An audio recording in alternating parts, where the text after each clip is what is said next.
Chowmein বানাবো সিদ্ধ করে এবার জল ঝরিয়ে নিয়েছি। এখন এই পাশে আলু ভাজছি। আলু ছোট ছোট করে কেটে সিদ্ধ করে এইভাবে ভাজছি। পেঁয়াজ ছোট ছোট করে কেটে নিয়েছি, আর এই যে লঙ্কা ছোট ছোট করে কেটে নিয়েছি। এখন আলুটা আর একটু ভাজা হবে, তুলে নেব। আলু ভাজা হয়ে গেছে, তুলে নেব।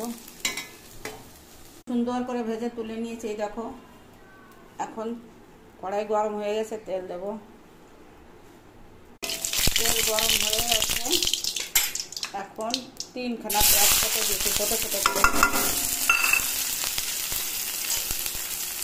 আর এই যে কাঁচা লঙ্কা, 3টে কাঁচা লঙ্কা।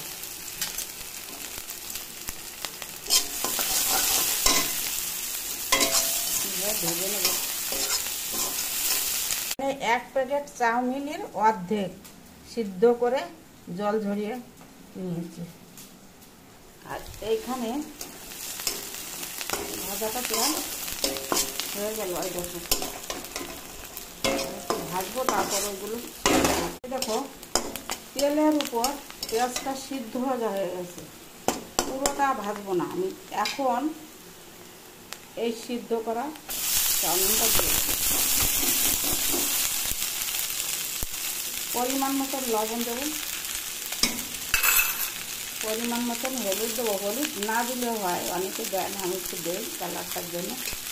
এগুলো নাড়াচাড়া করবো। এই কাঁটা চামচ 2 হাত দিয়ে দুটো ধরে এরকমভাবে নাড়া দিলে হলে ভালো মেশে। আমি ক্যামেরার কারণে দেখাতে পারছি না। এবার আলুটা দিয়ে দেবো। ভাজা আলুটা দিয়ে দিয়েছি। এবার ভালো করে নাড়াচাড়া করবো।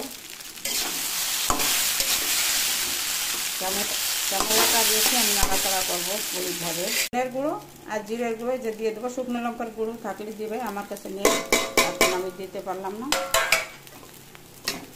হালকা করে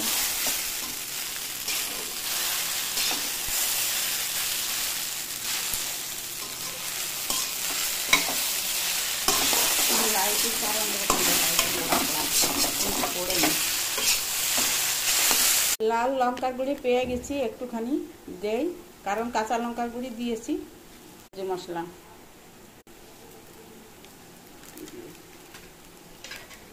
চাউমিন একদম রেডি, এখন তুলে নেব।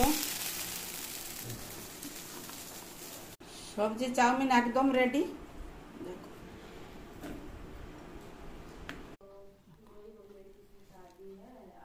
কি সুন্দর হয়েছে, এখানে বোঝা যাচ্ছে না, লাইট পড়েছে।